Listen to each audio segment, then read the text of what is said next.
Good afternoon, everyone. I welcome you here today for the 2019 edition of the Warren and Anita Manshel Lecture in American Foreign Policy. I'm Michèle Lamont. I'm a professor of Sociology and European Studies here, and I've also been serving as director of the Weatherhead Center for the last 3 years.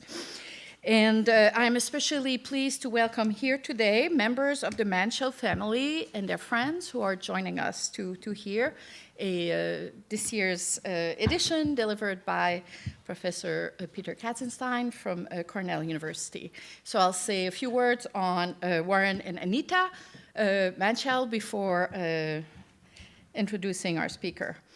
So Warren Manshel played a central role in stimulating informed debates on domestic and foreign policy issues through his funding of 2 journals, extremely influential journals, The Public Interest and then Foreign Policy, which he co-edited for a decade, with our former center director, Sam Huntington. As he so often acknowledged, his wife was extremely supportive of him, especially during a 3-year tour as the U.S. ambassador to Denmark. And she also pursued a parallel career in the promotion of art and music. So given Warren's deep concern with America's role in the world and his active support of Harvard's Center for International Affairs, as it was known then, his family and friends created this lectureship in 1993 to honor the memory of Warren and Anita. So this stands as a memorial to the Manshel's long-standing commitments to advance greater understanding of international relations in the United States. And the Manshel Lecture is one of the 2 prestigious lectures that the Weatherhead Center hosts every year, the other one being the Jadidi Lecture. So past Manshel lectures have featured most recently a talk by Robert Cohen, former faculty member here, on the topic of international institution in an era of populism, nationalism, and diffusion of power. So it seems that this topic has not yet been exhausted. And we had Joe Nye, another former center director who served as his discussant, and incidentally, Joe, who unfortunately cannot be here today, was one of Peter's advisors when Peter was a graduate student here at Harvard. So Peter, a few words on this most distinguished political scientist. He is the Walter S. Carpenter Junior Professor of International Studies at Cornell. I am not a political scientist, although I did the BA and a master's in political theory before being kidnapped by sociology. And I have a large number of friends who think of Peter Katzenstein as the cat's meow. This is the political scientist of all political scientists, in the sense that the range of the topics that he has studied, the complexity of his thought, the precision of his thought I don't know him very well at all, actually. We have almost never met. But I must say that the way people talk about it to me over the years have generated a great deal of admiration. And I'm a cultural sociologist, so I'm particularly taken by the fact that he's also tried to combine comparative political science, study of Europe, study of Asia, with a focus on culture. And he has also combined international political economy and comparative politics in a way that has been just enormously influential on his disciplines and beyond. So he was born in 1945, educated in Germany before moving to the United States, where he received a BA from Swarthmore College, followed by a master's degree from LSE, and then a PhD from Harvard before joining Cornell in 1973, where I gather he spent his whole career living in the countryside, surrounded by Trumpians, I'm told.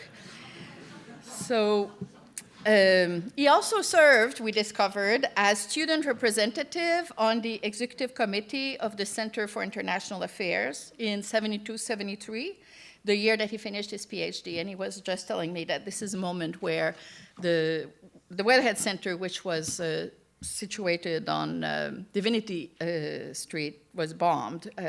I guess the bombing happened a little bit before that, but. So this was the first of many university services. He's also someone who suffers from the curse of competence. So he has repeatedly carried far more than his load of service to the profession, political science, to his university, etc. So he's the author and co-author or editor and co-editor of a truly astonishing number of books, 40 altogether, of books, edited volume, monograph, and over 100 articles and book chapters. Most recently, the most recent book, 2018, is titled Protean Power, Exploring the Uncertain and Unexpected in World Politics, co-edited with Lucia Seibert. Another one, 2012, Anglo-America and its Discontent, Civilizational Identities Beyond West and East. Another one, Sinicization and the Rise of China, Civilizational Processes Beyond East and West. And finally, 2010, Civilization and World Politics, Plural and Pluralistic Perspective. So he has served as president of the American Political Science Association in 2008, was elected at the American Academy of Arts and Science in '87, and he has so many awards that I don't think I'm going to go on. So his topic today is really one that captivates all of us and is of particular interest to me and to our audience as we struggle to understand what's happening in American politics today. So his topic, his title is Trumpism in American Foreign Policy. Peter.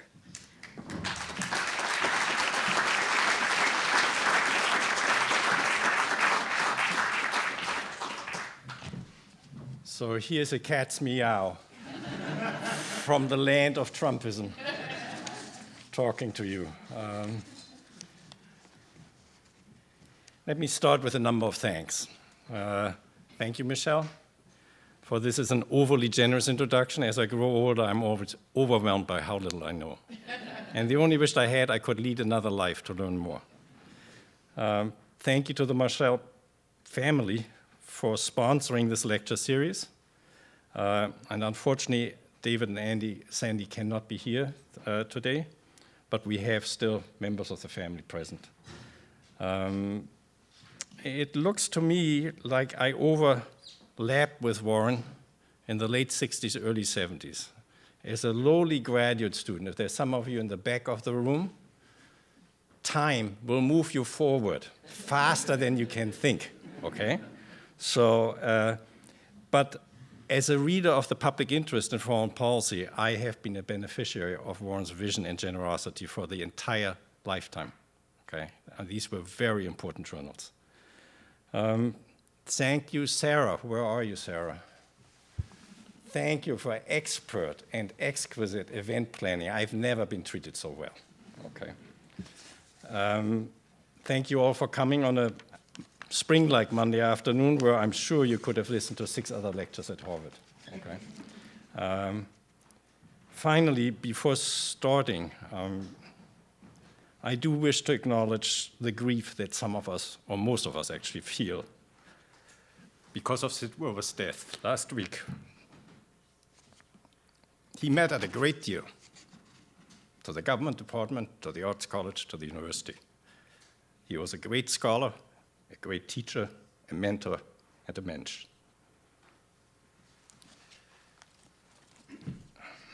He made all of us better. And I think in this sense, from what I read about Warren, he was like Warren. Okay. So every lecture has one point. This point is Trumpism is us. We might as well own it. Okay? Trump is not us, but Trumpism is. That's the basic point of this presentation. I think this is a beautiful poster. It's attention-grabbing. But I played with the idea of submitting an alternative poster, and thereby hangs the tale about another Harvard lecture. This would have been the poster I would have submitted. The Lion in the Path. And the story is of a friend of mine, Hunter Rawlings, now retired president of Cornell University, who was a classicist, wrote a wonderful book on Thucydides, not trapped by Thucydides like some other people who read Thucydides.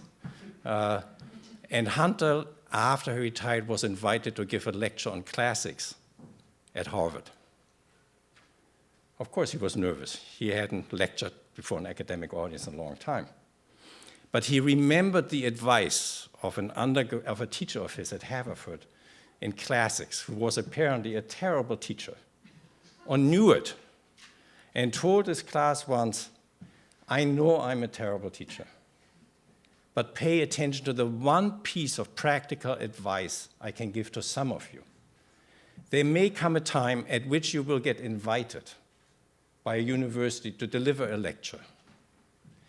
Give it the title, The Lion in the Path. Nobody will know what you're going to say.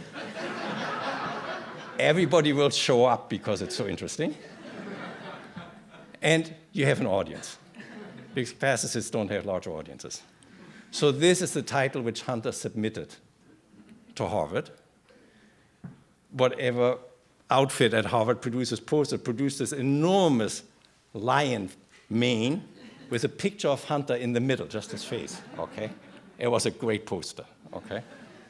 He had the audience, of course, a large audience, because they all came in like, what the hell is this?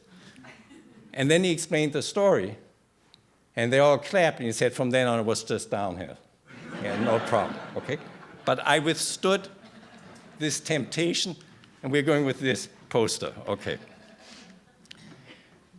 So Trumpism is all of us, and to put this slightly more academically, Trumpism is the Jacksonian tradition in American politics.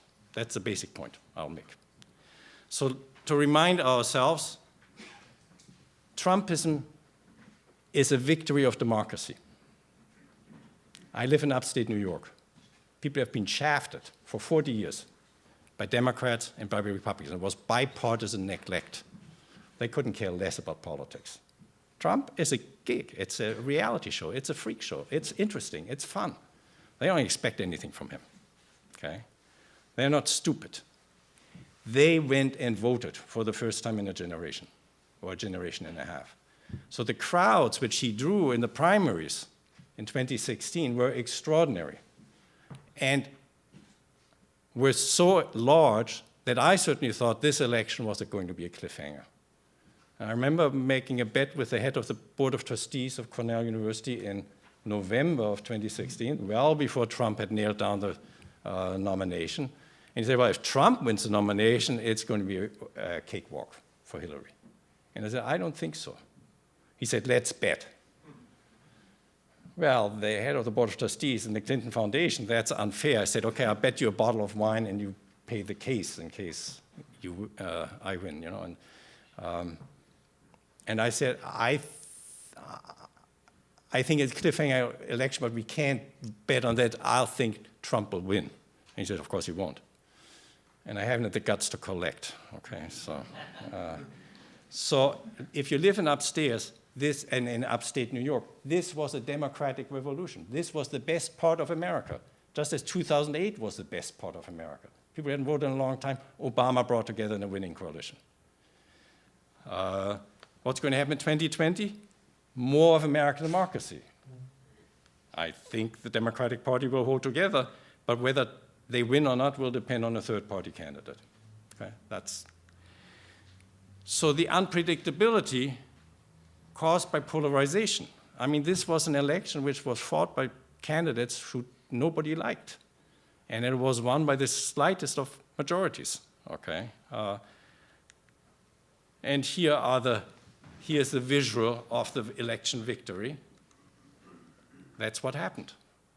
And in upstate New York, 5 miles outside of Ithaca, you couldn't see a Democratic poster for 200 miles east or 200 miles west. Solidly Republican votes. It wasn't a mandate, but it was a historic opportunity for the GOP. We all knew this election was about the Supreme Court and the judiciary, and that's what's happening, okay? The counter-mobilization by the left is as strong after 2016 as it was by the right after 2012. So it's not a critical realignment in the discussion of American politics because polarization persists, but it was a fault line election. I don't think we can go back to the politics of before. Neoliberalism is hollowed out. Internationally, multilateralism is at risk. It's not defeated, but it is at risk, held up now by the Europeans and the Chinese. And unilateralism is rising. So I think China and Russia applauded this victory, but perhaps a little too early. The relationships between the United States and China and Russia are problematic. And it hangs in part about how Trump negotiates Washington, how those relationships evolve. He's an outsider. He's not part of the establishment. Okay? And he says the deep state is out to defeat him. I don't like that language, but there are strong elements in Washington who want to defeat him, for sure, including those inside his administration. And that has a lot to do on how China and Russia will look at the past 4 years and the next 4. This was not a total surprise for students of Europe. Brexit, when Brexit happened, at least in upstate New York, we said, oh my God. Okay? So it isn't just in North America. It's a broader phenomenon. But it isn't predetermined either. People focus on Italy or Le Pen. I say, look at the last election in Bavaria. That didn't turn out the way people thought. It was the center-left, which won big in Bavaria. So in Europe, the picture is more complex. Okay, so this is the second point. It is about power of sorts. What do we play? What are the rules? How do we keep score? There are 2 games. This is the games of Hobbes. Power is control and regulation. This is what international relations studies, right? You're nodding your head, right? Materialist influence. How many divisions has the Pope? Very important. Institutional influence. How important are institutions in the era of Trump? Bob Cohen's lecture. A liberal formulation of the how many troops has the Pope phenomenon. One liberal, one realist. A structural conception of power. Coming out of Marx, but going well beyond Marx. How do you influence, behavior of agents by the position which you hold? Harvard professors and Harvard graduate students relate in a particular way because Harvard professors, not gods, but they're bishops, okay? And finally, persuasion, which is what teachers do, okay? Joe Nye writes about soft power, cultural aspects, the power to persuade, to imitate, to emulate. These are the conceptions of power which we all play around with, which our public discourse embraces, and which is rooted in Newtonian physics, because Hobbes was a Newtonian. And here's the other kind of power, the power to disrupt and innovate. And soccer is a global sport. American football is not. The NFL wants to go global to make more money, but it isn't yet, okay? So this is Machiavelli, not Hobbes. This is Fortuna. The power which arises at a certain moment and which you seize the moment. You seize the moment. The way the prince is advised to seize Fortuna, to grab her. Actually, Machiavelli uses sexist metaphors there, okay? To ravish her, to dance with her, to prevail. So what is Trump? He's an American nationalist playing soccer. And I worked up this conception of power and gave a lecture at Harvard last year, actually. It's a bad picture, but it says Protean power. I call that Hobbesian power, control power. I call Machiavelli Protean power. Why Protean? Proteus was the son of Poseidon. He liked his freedom. He could foresee the future. He could predict the future. So people were interested in catching him. And whenever anybody got too close to him, he changed his shape. Shape-changing power. And so this is a book with lots of case studies and empirical material showing this conception of power Machiavelli updated, just call it Machiavelli point 2, right, is the secret to Trump's political strategy and to his victory. And he is very much aware of it. And many people don't understand it. Okay. Oh, yeah. So this is a professor in upstate New York daydreaming about the impact of his lecture and his books. All right, there he is, okay? I am your voice. So Trumpism is a strand of American conservatism, okay? And so we have to understand that strand. It's not the only strand in America, but it's a very important strand, and it has reconfigured itself in the last 50 years. So American conservatism is a reaction to the New Deal, the Great Society, civil rights, the things which led eventually to the public interest, that journal. The neoconservatives weren't neoconservatives yet. They were just anti-liberal. They said these liberals are wrong, okay? It later on became a journal of neoconservatism, but I think that was long after Warren and Anita had distanced themselves, but at least that's my intuition. If you become ambassador to Denmark, you're unlikely to be a neoconservative, okay? And of course, the rise of multiculturalism and identity politics.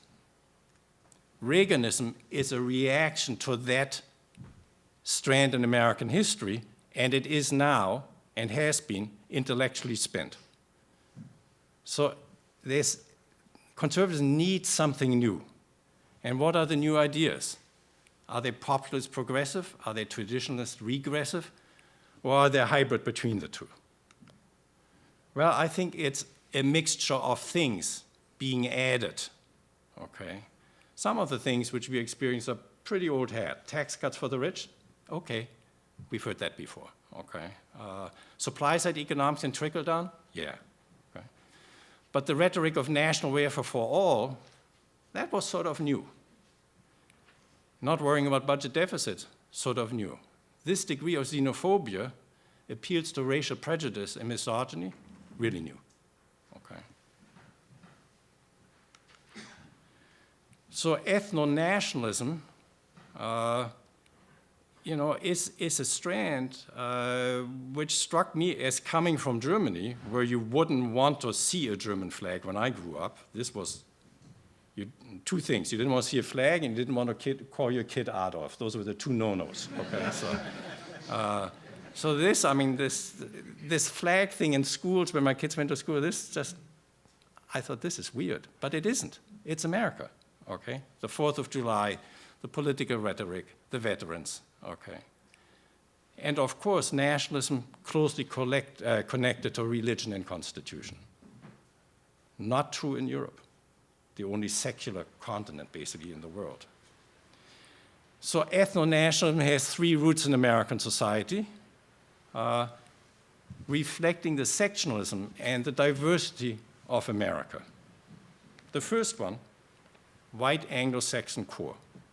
Now you all remember that Clinton got elected because of a guy called Ross Perot. Okay? Ross Perot took 18% of the vote or something like that. Without that, Bush Sr. would have been the president, no question in my mind. So what was Ross Perot? He was that kind of populist. The sucking sounds of jobs disappearing from America, that's not an innovation of Trump. That was Ross Perot. Okay? Pat Buchanan, who ran twice and then becomes a TV celebrity, represented that strand. And these two people were outlandish. They were not part of the Republican or the conservatives mainstream, but they were there, gathering between, let's say, Buchanan maybe in the high single digits, Ross Perot actually up to 15 or 17%. Okay? So Trump connects to that part. And of course, McCarthyism in the 1950s. Okay? So the white Anglo-Saxon core is part of who we are, and it is part of Trumpism. That was the white Anglo-Saxon core. Settler imperialism, okay, where you say the land is empty, and then you make it empty, right? That's who we are. genocidal warfare. We haven't really fully fessed up to it, but it is who we are. So the Jacksonian tradition, is there. And when Bush became president, it was very much conceded by everybody that that was his strand. He was a Jacksonian. He was not an interventionist. He was actually much more isolationist. He became an interventionist later on. 9/11 changed him. But he was actually a crabgrass Jacksonian. And the crabgrass Jacksonians, when you stir them, they get really angry and they really fight like hell. But it takes a lot to stir them. 9/11 stirred George W. Okay. So the Scottish and the Irish settler tradition. I went to graduate school here, and the Boston Celtics, as much as I loved them, weren't as important to me as there was somebody named Hicks. She was on the school board. Remember her name? Louise Hicks. Louise Day Hicks. Now, you wanted to see a racist? Louise Day Hicks was a racist. Okay? That's part of that tradition. And I think the Celtics, they were Will Chamberlain, I agree. He was black. But mostly it was a white team. And Larry Bird was such a star because he came from the heartland and he was white. So, what? Russell Muching. Anybody above 6.5? So, right. So, but Boston sports very much reflected this. So there was also this notion that Middle America was the real America. It stood for the real American values. It was anti-elitist. It was anti-intellectual. It was nativist. And of course, it disliked cities, New York particularly. Okay. So this is the frontier tradition which Trumpism, and Trump is a campaigner and politician, links into. That's not all of America. There is the West.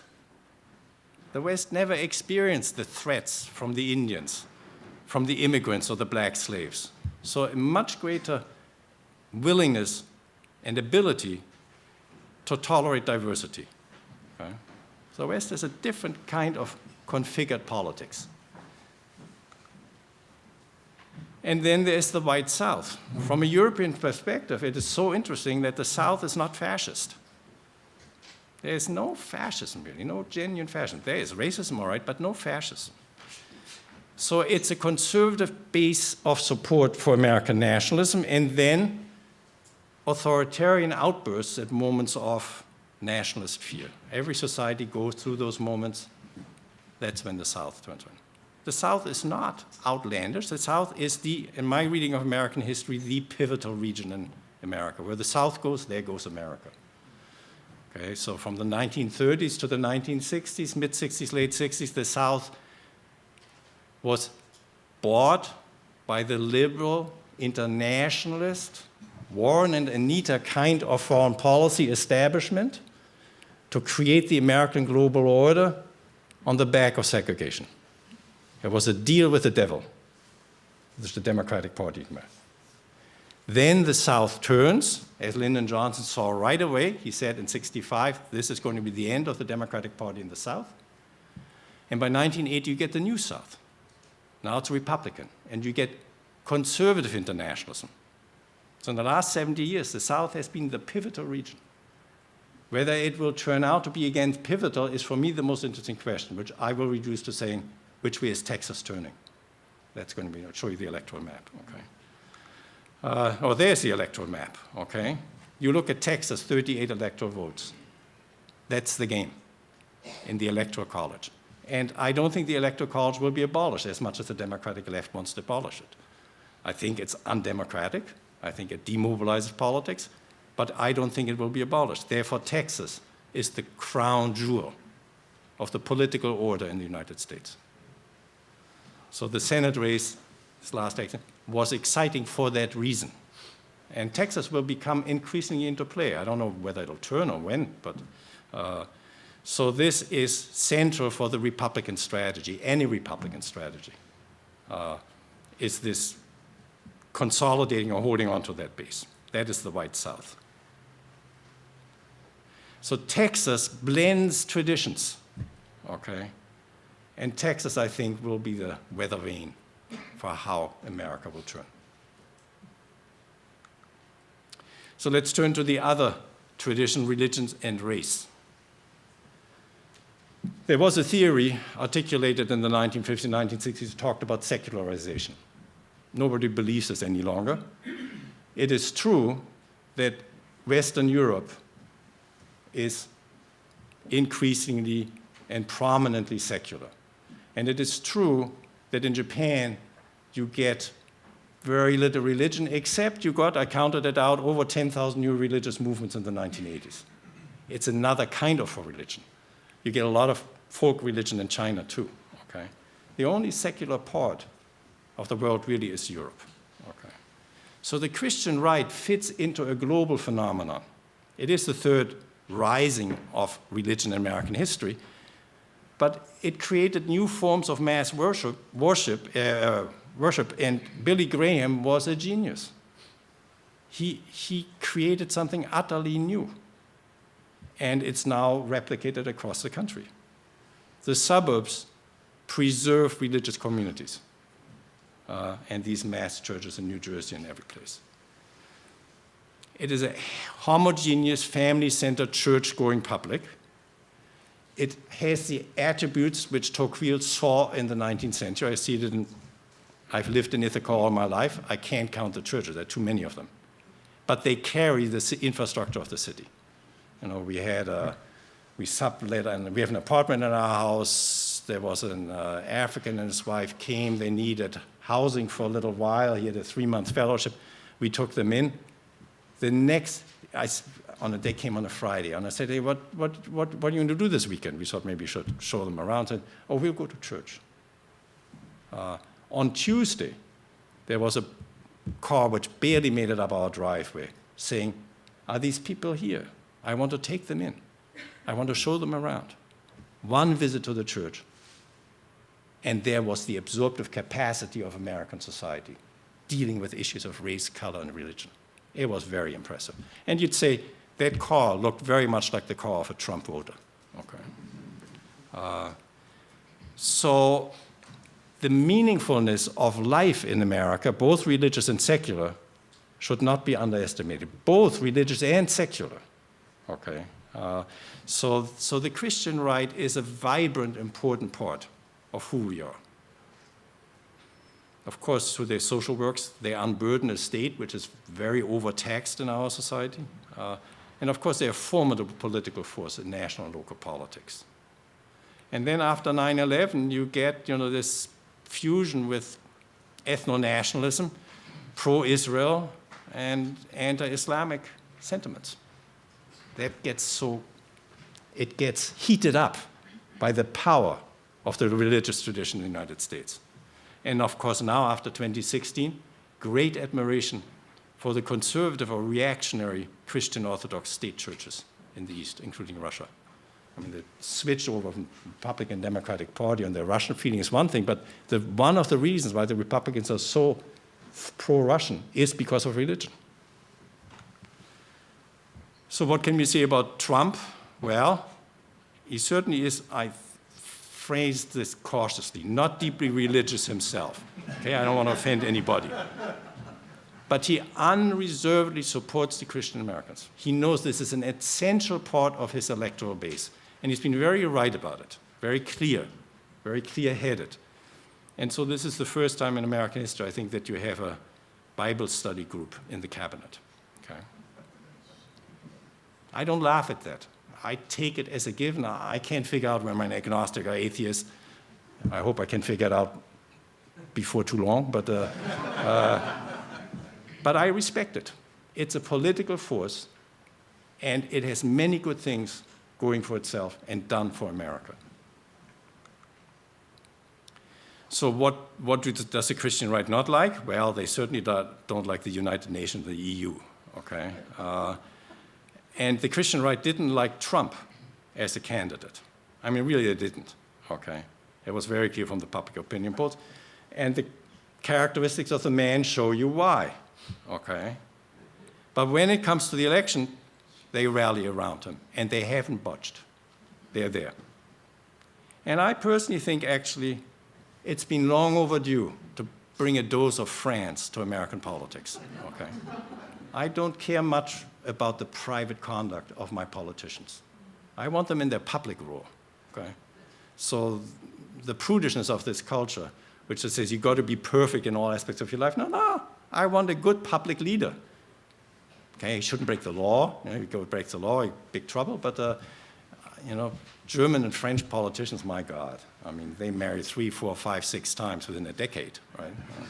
So, and Germany and France are not worse for it. Okay, race. So 2 strands. It's let's just call it a bipartisan coalition. Teddy Roosevelt, influenced by European imperialism. Woodrow Wilson, as a racist, influenced by the American South. Whenever I invited to Princeton to give a lecture, I never miss a side talk about Wilson the racist, just in order to make the undergraduates aware that this is part. Now, since the controversy about the Woodrow Wilson School, this is less necessary, okay? But I think Princeton missed a chance. They should have endowed a lecture series or seminar once a year to talk about this. Wilson was a great man. He was a great president. He was also a racist. And the most important thing is that we talk about it, not that we rename a school. I think that's a big mistake. Okay. So the changes in the mid-20th century, just about when I came in 64, I hadn't a clue this society was turning over. I didn't know anything, okay? But all what happened there between 63, Kennedy assassination, and 66, 67, was enormously important as it filtered into legislation and court rulings and how it shifted gradually public attitudes, okay? And in terms of pure electoral politics, of course, the shift of the South and a new terminology, multiculturalism and political correctness. They become placards. You put them on top of pre-existing ways of thinking and talking about the world, right? So they are code words for white and non-white. So the vote suppression strategy, which the GOP has adopted in the last 10 or 15 years, about illegal votes, is the same. It's a code word. Okay. So appeals to race and electoral politics mobilize conservative voters who consider themselves not to be racist. I think the number of explicit racists in the conservative camp is relatively small. Okay. But they are mobilized into politics by certain code words. And every politician has to figure out what's the code. Otherwise, you're not successful in politics. And the Democrats are discovering this now. Medicare for all, of course. What the hell does that mean? Okay. So was Trump's campaign an appeal based on racism? Undoubtedly, yes. I was absolutely flabbergasted by that campaign. Okay. For many reasons, not just Breitbart, but really a very ambiguous relation to the KKK, and this unbelievable hostility to Obama. Right? That was, to me, clearly racism. Right? So did he calculate it? Of course. He knew exactly what he was doing. He wasn't bumbling around. He had calculated what he would need to mobilize the heartland, to activate the Jacksonian base. And then, of course, not just his first statement about rapists and murderers, not just the birther issue, not just ISIS, it was also the first immigration order. I mean, this was shocking, okay? And what was so impressive was the spontaneous, unorganized counter-mobilization in the airports. There was no politics involved except the guts of people saying, we're not going this way. That was quite different from 1942. American society had changed after the mid-60s. Our polarization has increased, but so has our democracy. Our democratic vitality has increased too.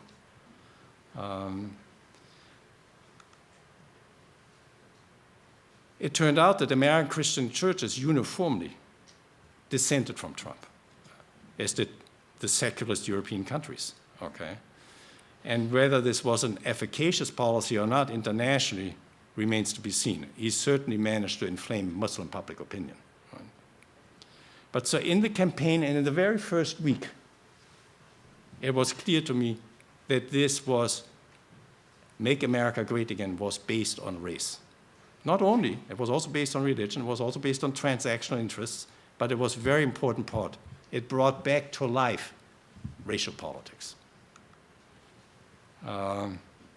So build the wall and have Mexico pay for it. Yeah, of course. Well, still build the wall, but he's a realist. He says Mexico isn't going to pay for it. So Congress has to approve it. And Congress says, no, Mexico pays for it, or you don't get it. Right? And of course, define ISIS, Islam, and Iran as the existential threat facing the United States. This is a man who's over 70, who doesn't think the environment is a problem, because he'll soon be dead. Okay. Realism versus Trumpism. Realism is there. Now, the neoconservatives and the neoclassical realists believe in interests, the politics of interests, embedded in deep value frameworks. Trump is a businessman. He has an economic model of the world, and so his interests are shallow and transactional. There is really no value framework except winning. Winning really is important. Okay. So you engage adversaries in tactical maneuvering for maximum gain, but the orientation behind it for Trump and Trumpism is different from the conservatives. Okay. And this is something which is ambiguous and ambivalent between the Republican leadership in the Senate in particular and Trump's foreign policy. You can see it. So here are some differences between neoconservatism, which is a powerful force in American foreign policy, and Trumpism. And what's most striking about Trump is what a pessimist he is. He activates fear and closure and looking backwards. And in the long term, therefore, I think it's not a winning hand in America, which is a young society, which is growing. It's not like Europe or Japan, okay, and which has this infatuation with the future. What we have, nobody else has. You know, it's called the American dream. I mean, it's crazy. Okay, we are the most class-ridden society by objective indicators in the OECD, or number 2 or number 3 in this, right? But we believe collectively that the future is open and to be remade by us. And Trump doesn't link into that part of America at all. He has this make America great again by turning backwards. And I don't think this is going to be a winning strategy. Okay. So great deeds at home, yes. I am all for infrastructure investment, okay, and no more wars in Venezuela. So Trumpism and neoconservatism overlap to some extent, but they're also quite different. And I think for me the most important thing is this attitude towards the future, which makes Trumpism different. He is a genius at selling anything, okay? He thinks he can sell you anything, and I think he's very good at it, okay? Whatever comes out with bargaining, it will be the greatest thing ever anybody has ever done. Believe you me, okay? Okay. Don't underestimate the guy. I think he convinces many people by just repeating the same thing time and again. I don't think he read Goebbels, but that was Goebbels' mantra. Okay, let me conclude. America, the good, the bad, and the ugly. I mean, this is a spaghetti western from the 1960s. It's a great movie, okay? If you haven't seen it, particularly in the back, because he didn't live through Vietnam, it's a great movie, okay? So there's Clint Eastwood, you know, who makes fabulous movies in his 80s. Here he's sort of a cut-and-dry good guy, you know. He doesn't really, he kills people, but only in self-defense, okay? There's the sadistic US Army sergeant, okay? He's greedy. And there's the Max American, only short-term interests, okay? These are the three leading characters. And they, of course, stand for different strands of our self-reflection and the history which we tell about ourselves. The reluctant superpower. This is the liberal story about ourselves. That's certainly the one which I was taught, which I believed for a long time. Okay. We didn't seek greatness. It was thrust upon us by world events. Okay. World War I, World War II, the Cold War, post-Cold War. It's always, we are moved along. We don't choose this role. And we do it, of course, for the benefit of the world. We don't do it to our benefit. We may gain too, but that's not the major point. The major point is to build a better world for all. Okay? So that's the good. Okay, that's the bad. Okay, this is Charles Beard, a very distinguished Columbia historian. And it's a tradition to call it broadly a Marxist interpretation coming out of the progressive tradition in American politics about the role of America in the 19th century, World War I. Then FDR, he goes after FDR, and that's when he loses all public support. He was a best-selling author. Let's say Huntington Point's 10 in terms of books he sold, okay? That ends his career, but he stood by his beliefs, okay? The Wisconsin School, William Appleton Williams, America, it's a limitless, it's mostly economic, it's corporate, but there is ideology in Marxism too, so it's also the American dream, okay? So capitalist society, and it starts, of course, with the Constitution, okay? A particular interpretation of the Civil War, a particular interpretation of imperialism in the late 19th century, the 20 years which we had of playing Europe, the debate about FDR forcing us into war, okay? The origins of the Cold War, planned and plotted so that Stalin couldn't agree. And of course, then the attack on neoliberalism after the mid-1980s. It's all one consistent strand of limitless expansion. Okay? And there's the ugly. The ugly is political realism in its European incarnation. Henry Kissinger. Okay? He was my advisor for a semester before he joined the Nixon administration. And I've always said, I spent 90 seconds with Henry Kissinger. Okay? He wanted me out of that office so fast that he was not a born teacher, let's just put it this way. But he did articulate in his dissertation, in the book on the Vienna Congress, he did articulate more brilliantly than anybody else in international relations, and based on archival sources and correspondence, this view of European realism where everybody at the Congress of Vienna danced, and they included France in the minuets. You had to make peace. You had to forget about the horrors of a generation of warfare. And France was a great power. It had to be accommodated. Just the way Germany and Japan had to be accommodated. They were great powers. Yeah, they were fascists, but let's just pretend that they were going to be good. Therefore, we call them good now. The Americans, by 1948, 1949, they have been in lockstep with the Germans, with the Americans, for 500 years to defeat the hordes from the east, right? That's remaking. That wasn't Kissinger. That was ideology, right?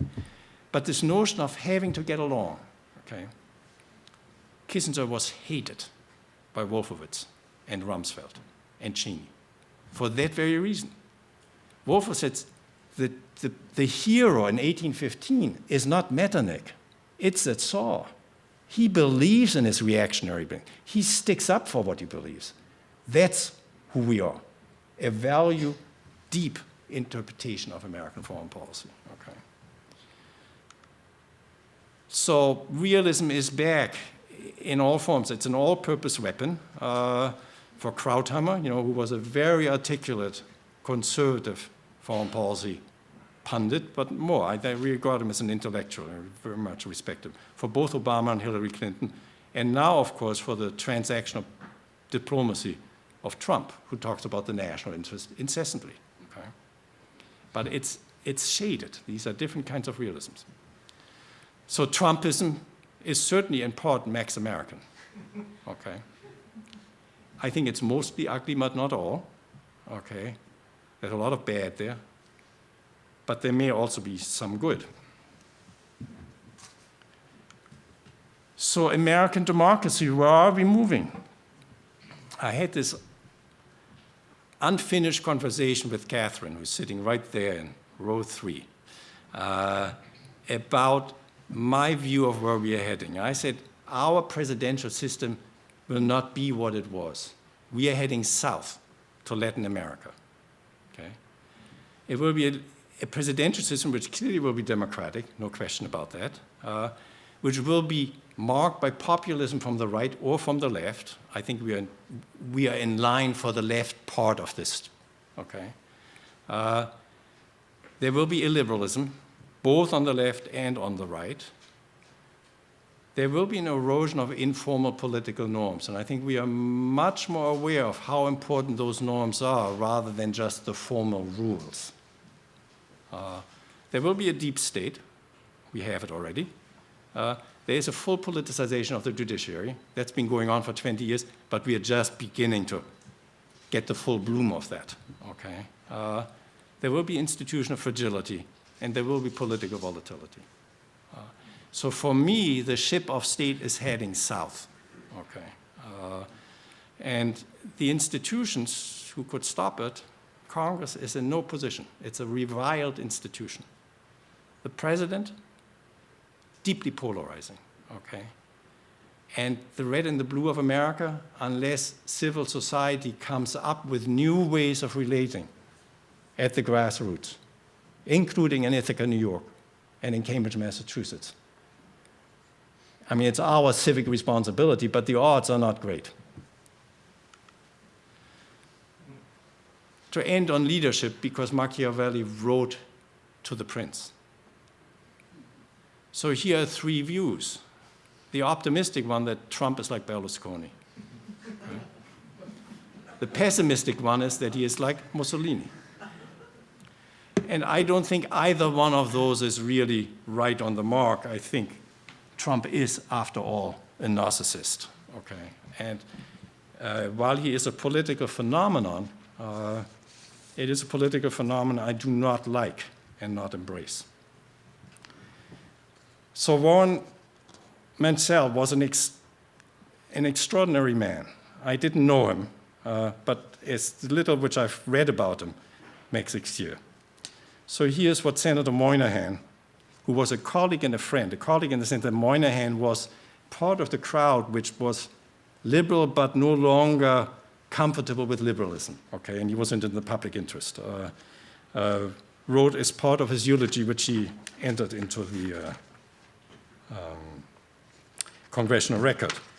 And I ended here with this quote, 2 short paragraphs, not because it sounds today like a faint echo from another store. That's not why I'm reading it. But because of the promise it holds for a better future. I gotta put on my glasses, otherwise I can't see.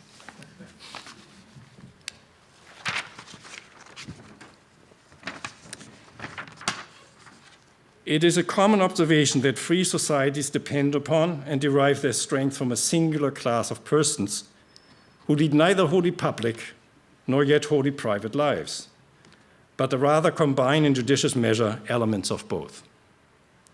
A common observation, but not a common sight. And rare indeed in the measure of harmony and symmetry to which Warren Manshel attained in his singularly accomplished public and private career.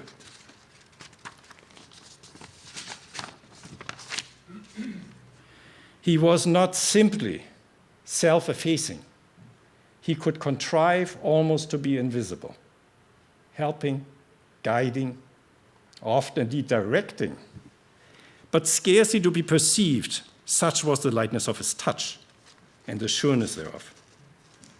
He enriched all who knew him and countless others who only knew his name. He enriched the republic, which is all he ever asked, and for which shall we ever mindful and grateful. Thank you.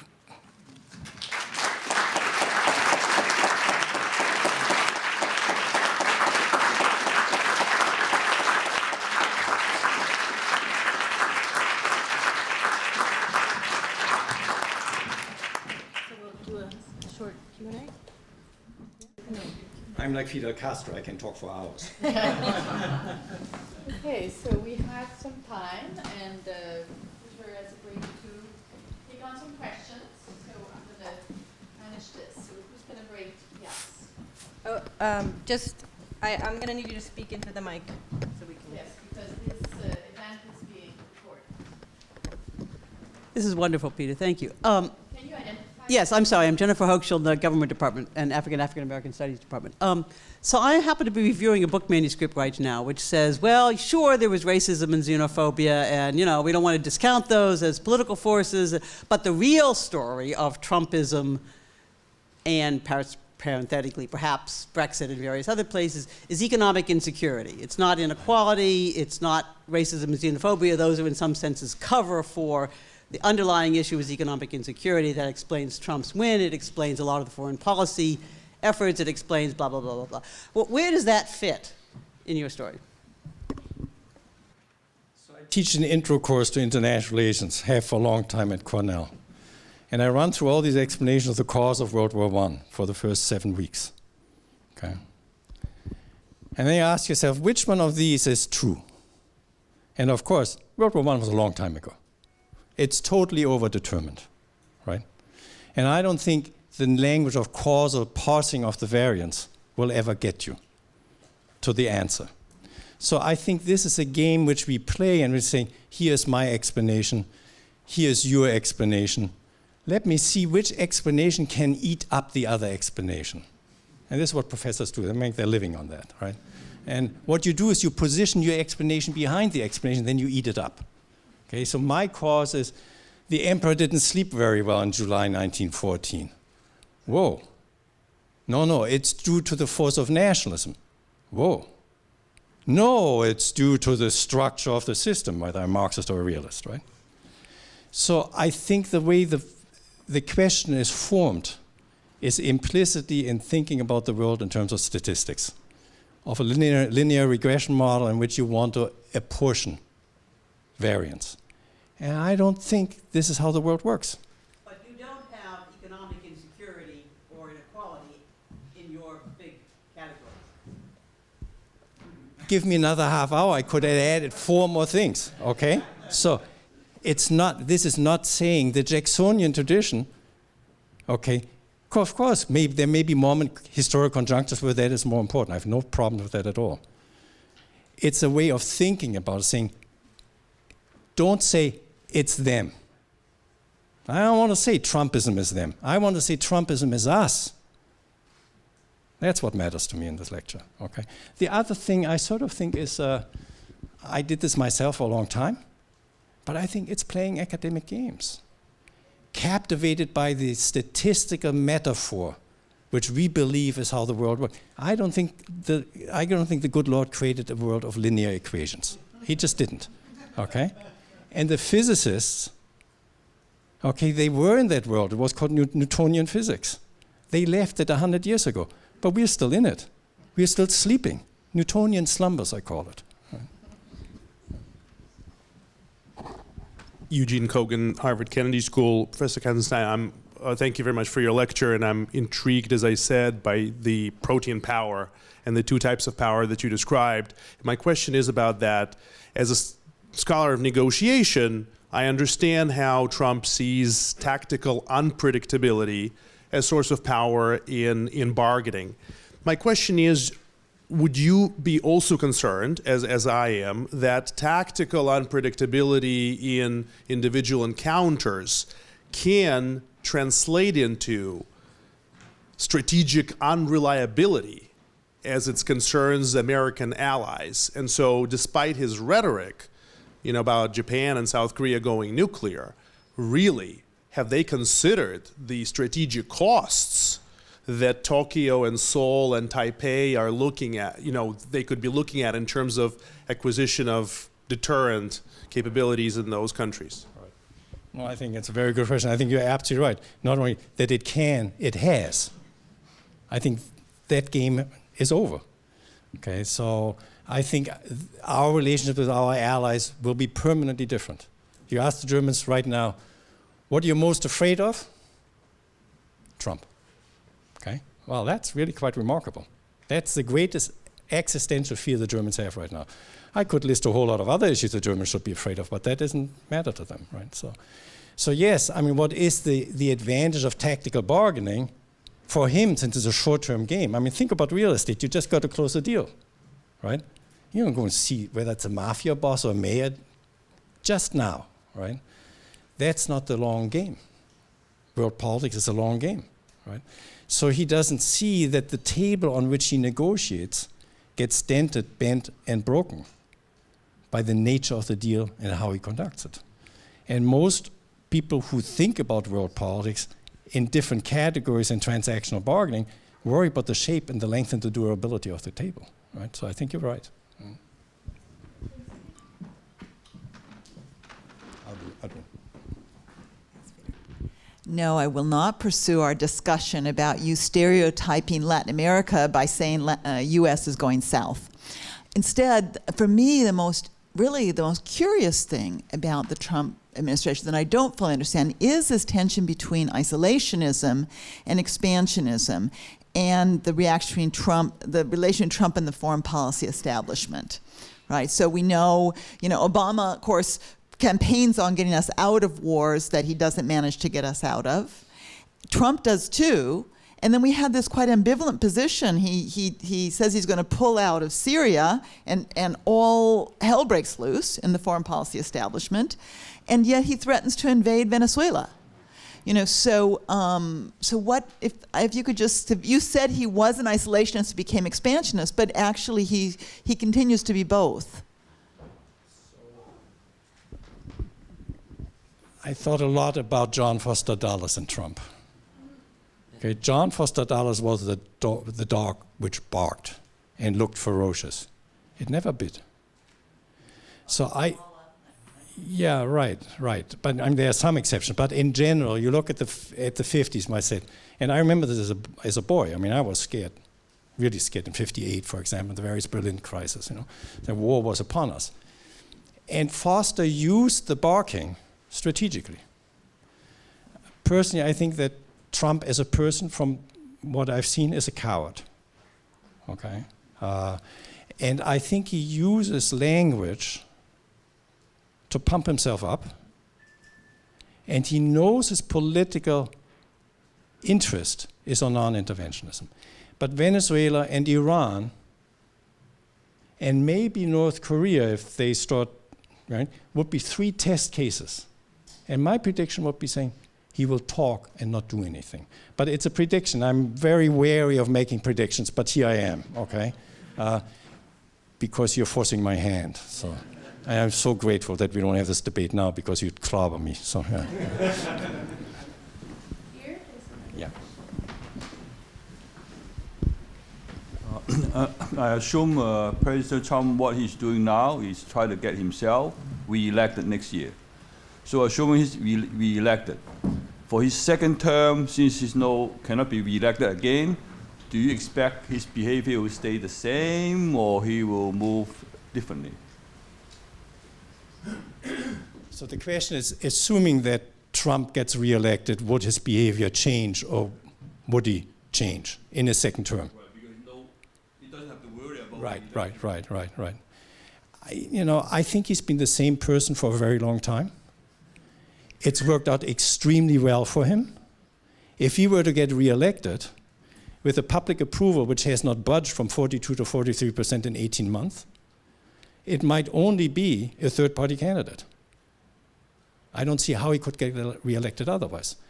Or brilliant political strategy of piecing together different parts of the United States in an extremely tightly contested election. In either case, he has become a master politician. Why should he change? There's no reason for him to change.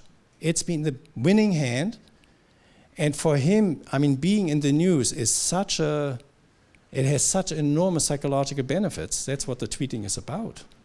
I mean, he's a brilliant campaigner. He goes once a week to just get emotional support from his followers. No other president does that. He is great at it. If you listen to one of his rambling speeches, people say, he rambles, he makes no sense. He's brilliant. And how he entertains, how he seems and is authentic. I don't think he just seems authentic. It's not an act. It is. He is who he is. He's not a politician. He's not slick, right? So I would expect him to be the same.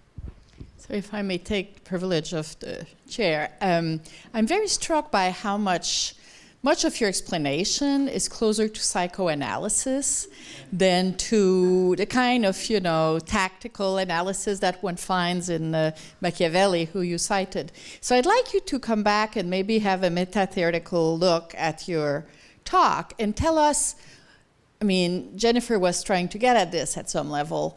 What's the causal path? I mean, if you were to do an abstract model of your argument, what would it look like? I mean, there was a lot of emphasis on space, on how the ethno-racial demographic transformation of the country overlap with the rhetorics that are most salient, about the reverberation, the resonance of the messages that Trump presents with the civilizational questions that have been so central to your work. So maybe you can just reflect a little bit. Just like, let's say, we're all graduate students, and you're trying to tell us what's your causal model here. All right, to the graduate students in the back of the room. When I went to graduate school, I was trained at Harvard in causal modeling by Duncan Black and Blaylock, okay? And you made path diagrams where you correlated coefficients. And then you said, but I'm smart, I know correlation is not causation, but you made a causal argument anyhow, okay? That was then. This is now. We haven't moved in 50 years, okay? The causal path diagram, which you want me to make from civilizational to something else, with a dependent and an independent variable, right? And you, as a cultural sociologist, would say dependent and independent variable. You're already celebrating through your body language? I have Paul Pearson in mind. Otherwise, of thinking about process tracing. There's Okay. an element. You can do this with qualitative. You don't need variables. You No, don't okay, need- good, you good. need We're on the same side. We're on the same side. Good, good. Think So, exponentially. so variable is a condensed process. Okay, okay. So if we get rid of what caused World War I or what caused Donald Trump, what are the social processes and the political processes that engender each other and engage with each other? This, by the way, is quantum mechanics. The process of entanglement. That's what physics is about, right? And the physicists can't come clear on it because they're saying, we can't tell a story about we can't tell a story about Newtonian physics, but we can't tell a story about, which is plausible, about quantum physics. That's why physics isn't such a bind, right? So the story is one of fortuna. There was this historic opportunity. This man, I think in 2014, since he had thought about it in 1988, 2014 said, my time has come. Now you can belittle it, but you write down that escalator and say Mexico is full of rapists and gangsters. We all thought he was nuts. He wasn't nuts. He was looking at the electoral map and saying there's a big part of America, and I think they're up for grabs, right? So it's not psychoanalysis. I mean, the last slide was about Trump. The lecture is about Trumpism, okay? About the tradition which makes us. And this is one of the traditions. You know, I'm talking here to a liberal audience. I certainly talk at Cornell to liberal audiences. You know, there are few realists spreading, virtually no Marxists, okay? So it's hard for us to say this is us, but it is us. And it's not us only for the worse. The democratic impulse, the way of fighting it out openly, rather than through kleptocracy or murder, is a great benefit. And it's a very fragile thing. We can lose it all, okay? But it is us, and I want my students and you to take that position and argue with yourself whether that is true or not. Thank you, Professor Katzenstein. I think your next to the last slide is probably the most disturbing one for the following reasons. I thought when I saw the first line that you would project from it a country, a society, which has not just the Jacksonian tradition but other traditions, in search of a new synthesis. But the next 2 points you make, you suggest a system that is delegitimized, an administrative apparatus that is deinstitutionalized, institutions that have lost their bearings, and a country that is actually condemned to perpetual lockup. Is that the only thing that exists in this country? I mean, what do you make in this context of the midterm elections? Midterm elections may not be a harbinger for the national elections, but it does speak to one advantage that I see in this country, it's decentralization. And perhaps that is, if there's going to be any hope for politically getting out of this hole, that may be where it lies. Or otherwise, are you suggesting that a second Trump term, and then you actually move away from any type of institutional arrangement and you do go really south? And in that sense, if there is a deep state and if there is a civil society, how will that happen without violence? Well, let's not insult Catherine even more. That would be unfair. So I don't want to say going south means all terrible things in life and going north means all good things in life. Going south, right. Going to bad. Well, no, I mean south. Our presidential system will be presidential. It will be another kind of presidential system. That's what I meant. 2008 and 2016, I started off the lecture saying we're a great victory for democracy. Okay? That's not what many people liberals think. They think 2016 is a terrible thing. No, I think it's a victory for democracy. Okay? Because it brings people who had no voice into the political process. I know of no other country where this could really happen on a massive scale. Okay. So, you know, I'm in touch with young people. I teach undergraduates. Undergrads are always the promise of the future. What do they care about? There's one overriding issue at Cornell, the environment. That's it. One overriding issue. It's remaking the Republican Party as we speak. I think this whole environmental, stop this, you know, it's not true. That's going to be gone from American politics within 10 years. Okay? Whether it's too late or not, it's another question. But so there is a lot of social ferment and mobilization and politicization at the grassroots, as you say. And that's all for the good, as there was on the right in previous elections. Right? I think that's the genius of American politics. But it is fragile. We can lose it all. I mean, somebody says it's dark strain. If it's Mussolini, right, the press gets muzzled. The press was muzzled after 2001. I mean, they would. What could work? You could look at some comedy show on late at night for honest news, but the New York Times wasn't reporting news any longer, right? So we've seen some of this, right?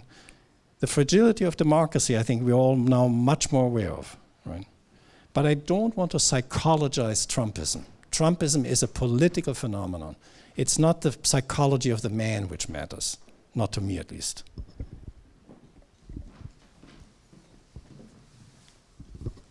Thank you for the lecture. I, like you, am optimistic about young people, and I agree that they're focused on the environment and climate change. But this optimism that you see in this growth of democracy, do you think it can be realistically achieved without a dramatic decrease in gerrymandering that forces elected officials to move more to the middle? And by that, I mean the right to move to the middle, because the left, to me, is, for the most part, mostly in the middle anyway. So can any of this be accomplished? Can there be any improvement without a reduction in the gerrymandering? I think you're going to ask Jennifer and other people who are more knowledgeable about this. I think gerrymandering votes are a big stain in the big problem, and their counter moves too. I don't know whether they prevail or not. It certainly is true that the Democratic Party slept at 20 times. How they will deep so deeply I didn't understand. They will see. I don't think they see it. So I see there, unless you think the house is really burning down last year, I see there certain sort of swings going back and forth. And hopefully there will be improvement in Germany, but I'm not a specialist on this space.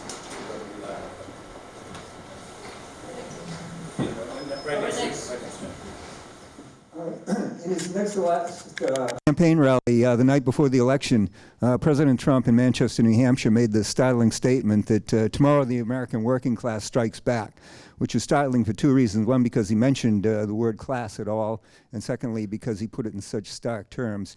Whereas his opponent, of course, had used kind of code words like deplorable and irredeemable to describe them. You yourself alluded to the fundamental conundrum of why we have such class disparities in this society and so little class consciousness. Has Trump helped to at least raise the level of class consciousness, regardless of how it's directed in this country? And can he continue to play on that if the Democrats are in the throes of identity politics? He hasn't done a very good job at it. I mean, I expected after the election, the very first piece of legislation would be the infrastructure bill, because he could have split the Democratic Party. He didn't do that, and he would have demonstrated beyond trade policy that he's on the side of workers, right? He didn't do that. For reasons I do not understand, because Steve Bannon certainly said that's what you should do.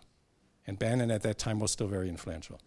So my hunch is that basically consistent thought is not one of his strengths. Okay. So he let go of that. And it hasn't hurt him in public standing because his constituency regards him as an entertainer who's authentic and who sticks his finger in the eyes of people I don't like. And that itself is a value. Okay. I don't really expect jobs. I don't really expect the conventional political mechanism to give me anything, at least in upstate New York. I don't really expect that. Okay. For that, I mean, the opioid crisis, I can't describe it to you, but it is horrific. Okay.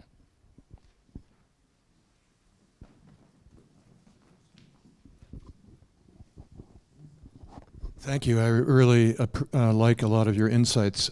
You started with describing how people outside of Ithaca feel like they've been screwed by both parties. And I think one element in this, again, that you didn't, I thought was absent in your talk, my glasses are falling apart, was the, what some people call the neoliberal corporate globalization. And you didn't really mention that at all in your talk, and yet I think there's a Trumpism side to this and a Trump side. There's some allusion to it. It does resonate with some of the same people you were talking about, but it's absent in your talk. And isn't it quite important to the politics of both what you're talking about, but also an emergent alternative politics that some people on the so-called left are trying to mobilize? Thank you. You're absolutely right. In German, there's a saying said, Mut zur Lücke, courage to leave things out. Okay, so, which has the advantage that the speaker doesn't take an hour, right? And I have a hard time staying awake through a lecture which is longer than 35 minutes. So that's sort of how I try to package my lecture. But I think you're right. Just think about something which all professors and everybody in this room likes. Amazon, okay? Oh, I need this book right away. The library doesn't have it. I don't want to wait for interlibrary loan or borrow direct. Amazon. Okay? It's a winning business model, and in your language, it screws the workers. The working conditions in those logistics centers are horrendous. Horrendous. But we, as liberal professors, we like it. Where is my iPhone? I have one, okay? I use it as a flashlight. I use it as an alarm clock and to call my wife. That's the only thing, okay? And I'm an idiot on this. But the iPhone, which I bought, costs, I don't know, $600 or something. $450 to $475 go to Apple, around $250, $275, and Taiwanese, German, and other suppliers. The 200 million migrant workers in China who make the iPhone, $25 to the value added, okay? So we do benefit from neoliberalism in our personal conduct, right? And so when you said class hasn't been mentioned, yes, it's there in the new order, and we know it is reflected in the inequality statistics, right? But you all have gone to lots of lectures on inequality, right?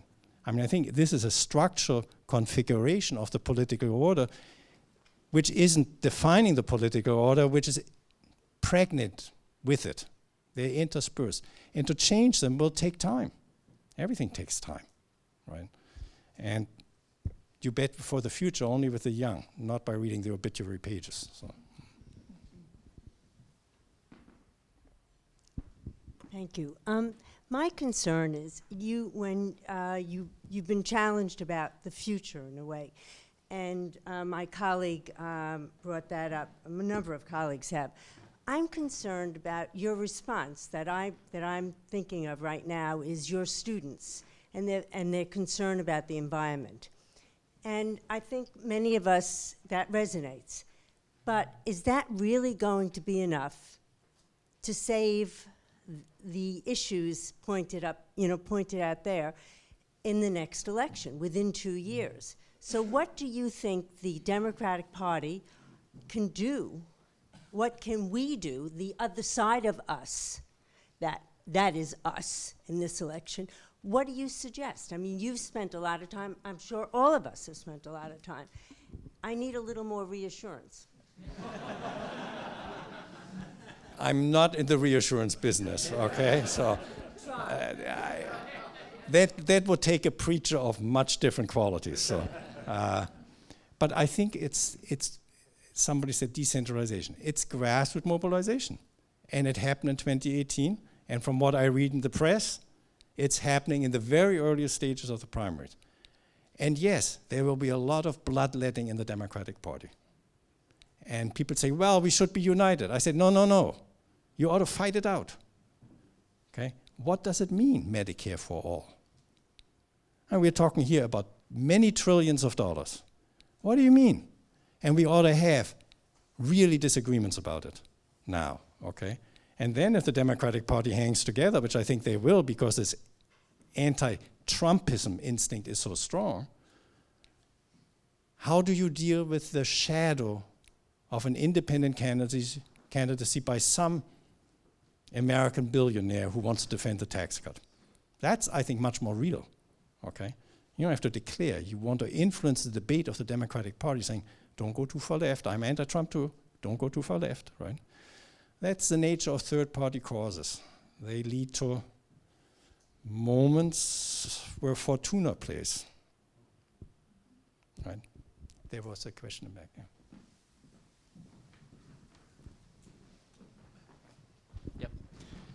My question is, how do you imagine, given the framework that you have, observing Trump and observing the tradition that he taps into in American political history, he might, with all of his changes, respond to a candidate like perhaps Bernie Sanders or Elizabeth Warren, someone who appears to be able to tap into real grassroots concerns, but at least from Elizabeth Warren's perspective, or maybe even Sanders in a 2016 theoretical election, are operating still within the Democratic candidacy and not as a third-party candidate? How might Trump respond? Yeah, right. So, unpredictably. All I can say is, you want me to second-guess a campaign which has barely started as a specialist in international relations? This is a very thin ice on which I'm supposed to skate, okay? So, and of course I can give you some answer, but we won't meet again and therefore it's fine, right? But I think he will surprise you. That's his strategy, surprise, okay? And he surprised many of us. So I expect that to be the main element of it. And that makes us uncomfortable because certainly makes me uncomfortable, makes old people and older people uncomfortable. Younger people are better able to to live in that world. You know, but the old folks, they like to have their pencils lined up. That's a very old metaphor, okay? So, and therefore, in that sense, Trump is a very young man, very young. He tolerates unpredictability, he generates it, and he lives it. Right? There's Ivan Lieberman there.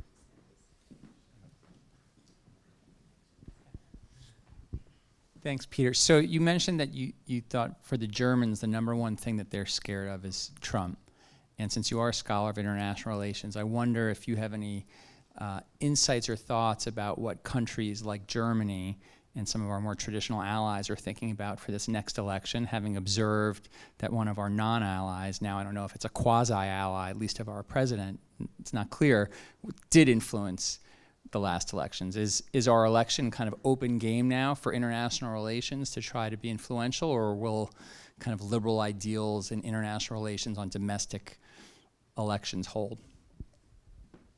So I don't have the data, but the number of elections with which we have messed must be in the high 2 digits or 3 digits.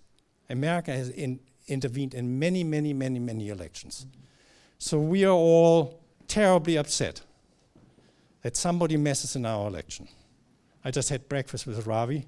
He's written a case on Russian meddling in the American election. Harvard Business School case. Talk to him afterwards or buy the case. Buy the case, right? You're getting royalties, right? Yeah. It was done with $200,000. Okay. But just think about the phony messages which we place ourselves. That is American public, fooling the American public, the abuse of social media. We are the main culprit. I don't think that the Russians stole the election or whatever. We stole the election. It's us. Okay. So I'm rather looking at ourselves and our practices rather than the external meddling. We are undisciplined.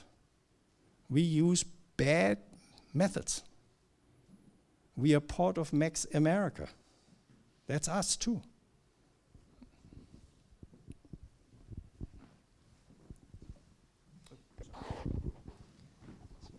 This is the second time this week I've seen the metaphor of soccer and football placed against one another. And the first time was in a very different context, which was comparing American and Chinese approaches to trade. And it was the Chinese that were playing football. They were wearing pads and helmets, which is to say had some type of protection and were able to play very aggressively, knowing the whistle would blow at the end and you'd reset and you'd have some support from the coaches telling you everything to do. Whereas the Americans are decentralized, again, playing a much more improvisational game. And the interesting problem was, from a trade perspective, is that the football players are playing the soccer players directly in the same game. And in your slides, you sort of set them up in parallel, but I'm wondering what happens in the collision of protean Machiavellian power and a Hobbesian, more conventional sense of it, and maybe even more concretely, what does it look like with a Jacksonian America led by Trump playing soccer against football playing Chinese, not just in the trade domain? So that's of course extremely interesting. Did those slides have women playing the sport? They did. On the soccer side or on the football side? Okay, all right. Well, that speaks for whoever presented the lecture, okay? Because Carly is one of the great soccer players ever. I mean, this American woman scores from 50 yards out, unbelievable. So if they play against each other, we're coming back to negotiation styles. I mean, I think this is really your turf, right? I was invited to a very fancy conference which had no purpose other than instructing the senior executives of, how do you pronounce this, Huawei, the company which, yeah, okay, all right. And we all got a computer at the end, and it was a 5-star hotel in Marrakesh, and I mean, it was great. All they wanted to know is what kind of guy is Trump. So we're asking, will he be reasonable or not, right? And we all took the computer, and we all had fun, and we said, we haven't a clue. But fasten your seatbelts. But based on the election, you got to fasten your seatbelts, because it will be a ride to remember. This made them deeply uncomfortable. Okay, so I think this element of predictability, you know, one step at a time, grabbing the toe, getting the stone with your toes, right? That's much more comfortable for them. So Trump knows that. Okay, so he's trying to change, make them play this other game. Right? And whether he settles too early or not will depend. I mean, in North Korea, he did the courageous thing. He walked out, right? It was all set up, and now reading, I mean, he was not really aware of how bad the preparation had been, right? But he walked out, which was the right thing to do, right? Now, whether he hangs on long enough with the Chinese remains to be seen. I followed the US-Japanese trade negotiations in the 1980s very closely. So for me, this is sort of the second coming of the same story. Okay? And the Japanese were stealing American lunch for about 5 to 7 years, and then the Americans said, enough is enough. You know, we now have voluntary export restraint programs. There was nothing voluntary about that, okay? They were saying, activate your fascist cartels to stop exports to the United States, right? We had a whole lot of orderly market arrangements. We gave it all sorts of things. They were all protectionism, okay? Done by Democrats, by the way, okay? So this is not new. Americans are generous for a while, and then you steal too much of their lunch, they say enough is enough. Okay? And that's what we're going through. I don't regard this as a huge thing. I think there has been remarkably quickly a bipartisan agreement that the old order is gone. And the Chinese will have to adjust to this, right? Now, how you negotiate that, Trump does it in his way, Democrats will do it in some other way, but the shift has happened. I do not think this is going to go back to, right? And the shift happened in the 1980s. And the Japanese played us brilliantly. And it worked out on both sides, right? And it's not just a game between states. It's also corporation to corporation or corporation to state, right? So.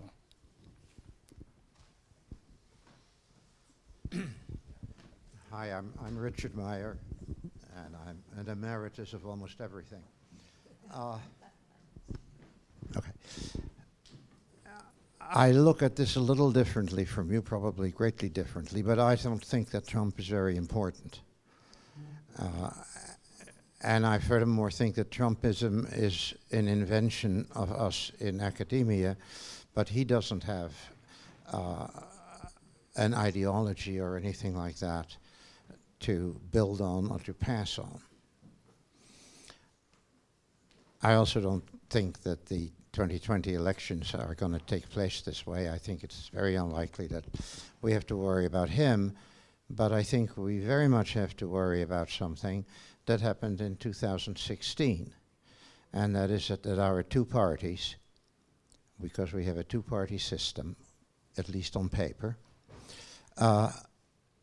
We're not able to produce two candidates where at least one was appropriate for the job. And I think analysis is all very well, but the real question is what can we do? And we don't have at the moment two parties that can produce two good candidates or even one good candidate. We have two parties that can produce lots of inferior candidates. So my question to you, which goes beyond Berlusconi, who was inferior, is inferior, he's alive, and Mussolini, who was inferior. My question is, have we any ability to build two good parties, the purpose of which is to give voters a choice that has been negotiated ahead of time? You see, the European states that have lots and lots of parties and then somehow create coalition governments, they've created a system in which you negotiate what the program is afterwards, after the election. My question is, whether this nice idea of two parties with clear programs and a membership that is willing to stick by the compromises that they made within the parties ahead of time, whether that system can be continued.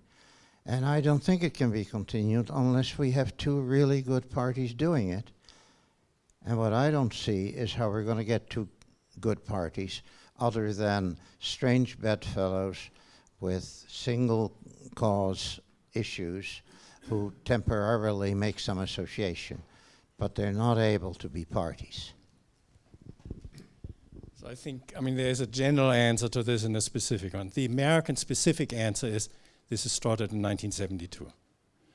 Okay, that was a change from the backroom, smoke-filled room politics of the Democratic Party, Mayor Daley and all of that, right, to an open primary system.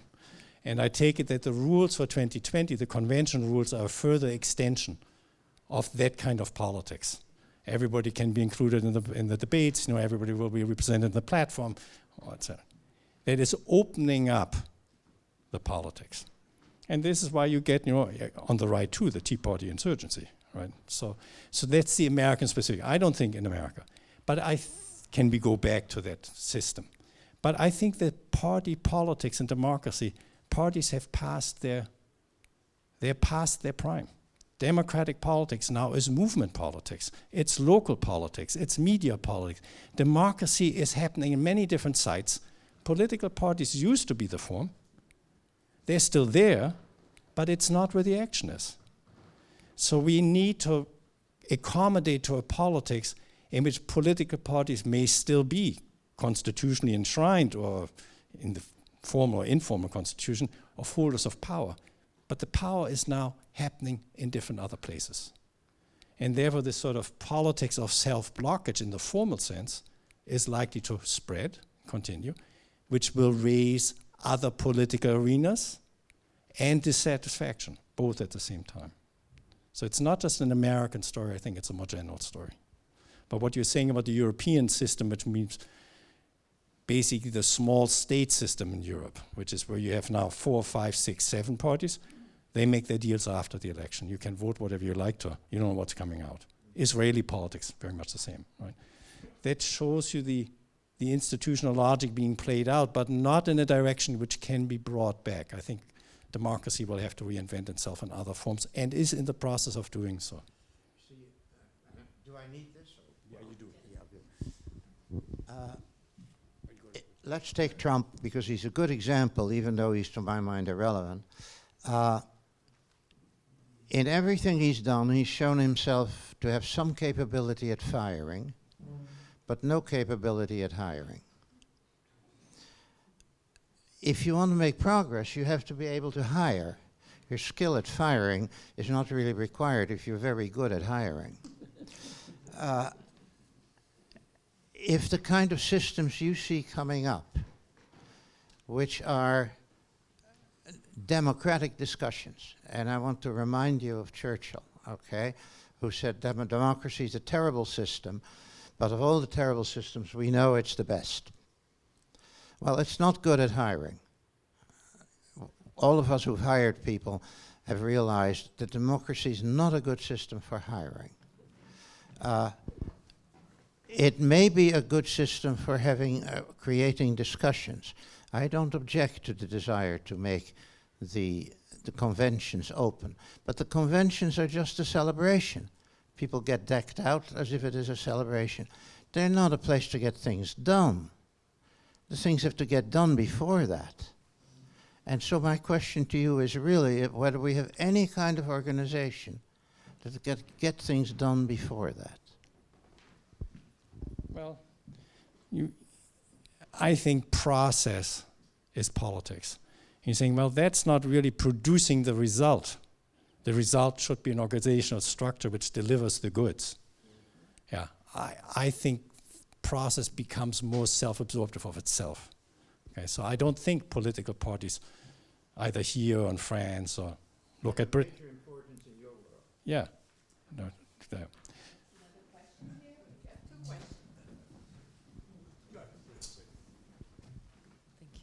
Thank you, Professor Katzenstein. I'm Gorana Grgic. I'm a visiting fellow at the Center for European Studies and a lecturer at the U.S. Study Center at University of Sydney, which I think you might have visited a long time ago, before my time. My question is about, obviously, the future of U.S. foreign policy, some of the things you've kind of suggested in your talk, but namely around the place for the protection of human rights as the democratic primaries loom now.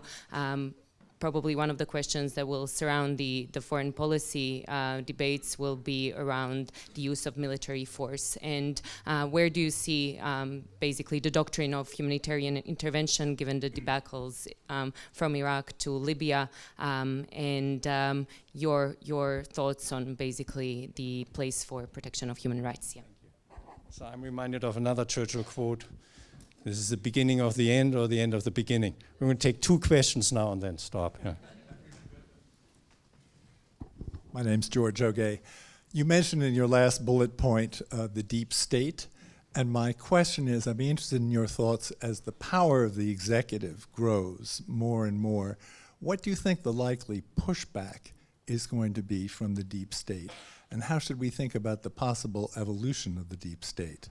So Trump reportedly has not only rejected his intelligence briefings to the extent that he reads them at all, but he's actually divulged, according to the press, to other heads of state certain sensitive information. So that's quite threatening to the deep state. So it's also that Trump is now getting briefed on things which the security apparatus doesn't think is a security threat, right? I mean, it's part of more on economics and business, right? Because they have a hard time keeping his attention on other things, right?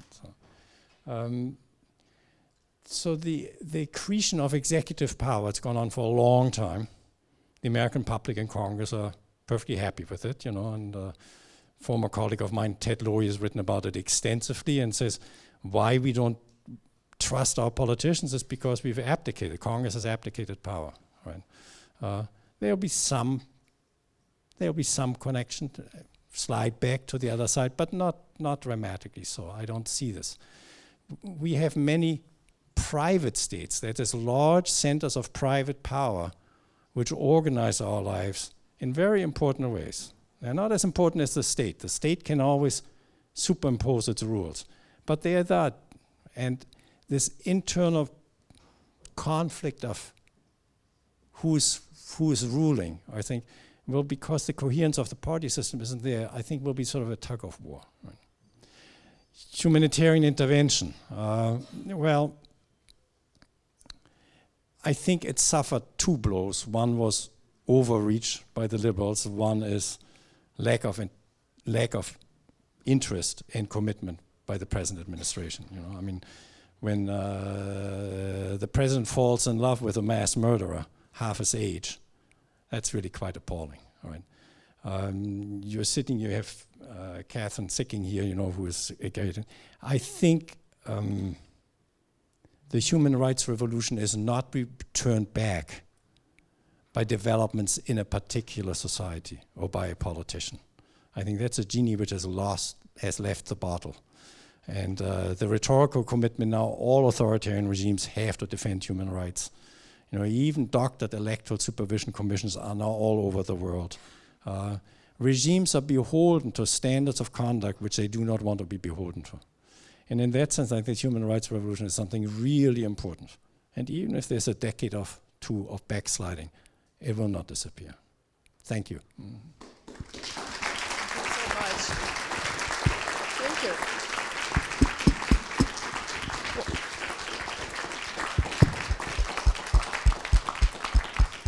Well, this was a real treat, so thank you for coming to visit us. I want to invite all of you to come to a reception that is offered at the back here, but before we break, I want to thank the Weatherhead staff that has played such an important role in putting together this event. Thank you, Sarah.